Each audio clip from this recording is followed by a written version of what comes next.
Hey everyone, welcome to my channel Learnowy. Today we will going to discuss the lumbar vertebrae.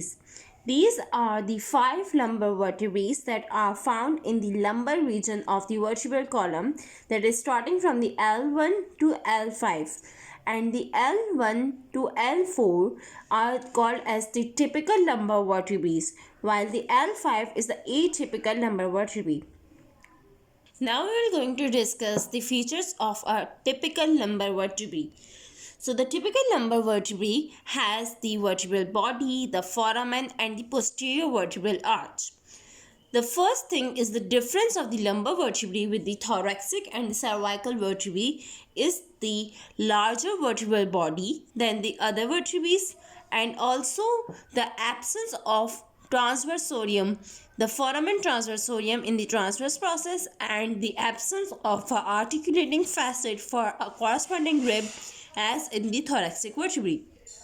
So by these 2 points you can identify the lumbar vertebrae.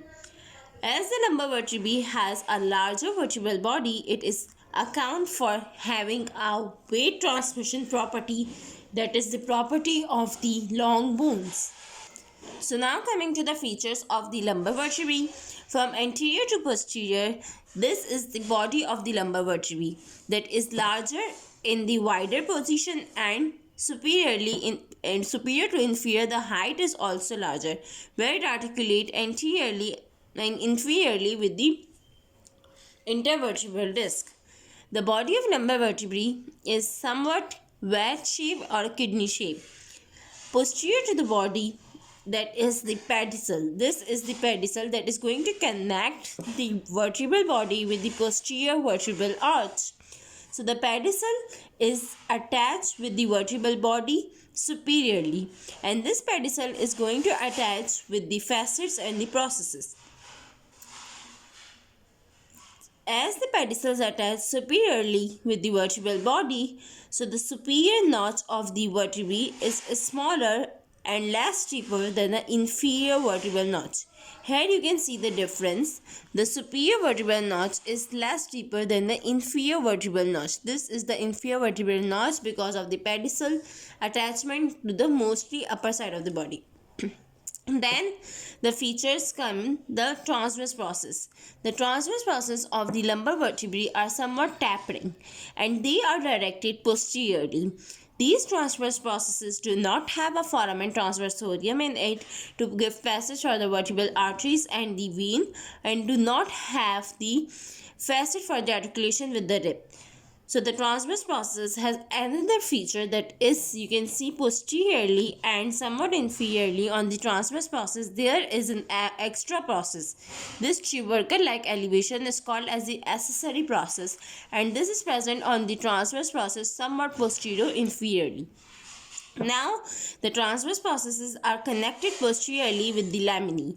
These are the broad laminae that will going to connect the anterior vertebral arch or the transverse processes with the spinous process, and these laminae will going to fuse posterior medially to form the spinous process. The broad laminae are directed posterior medially. Then the articulating facets. There are 2 superior articulating facet and 2 inferior articulating facet. These facets and the body surround the vertebral foramen. The vertebral foramen is somewhat triangular in shape, and it is larger than the thoracic vertebrae and smaller than the cervical vertebrae. So the transverse processes, these superior transverse processes are directed posterior medially and somewhat inward. Here you can see they are posterior medially, while the inferior transverse processes are directed laterally and forward. These are the inferior transverse processes that are directed laterally and somewhat forward. So the distance between the superior articulating processes is larger than the distance between the inferior articulating processes. Here you can see the difference, the distance between these processes.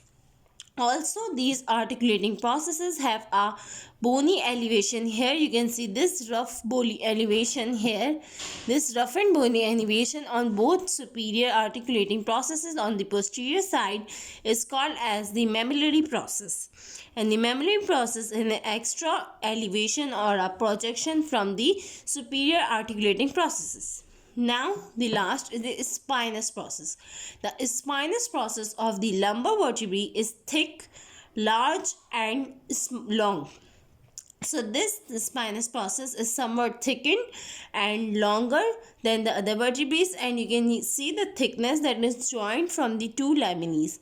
And the transverse process is directed posterior inferiorly. So these are the features of a typical lumbar vertebrae.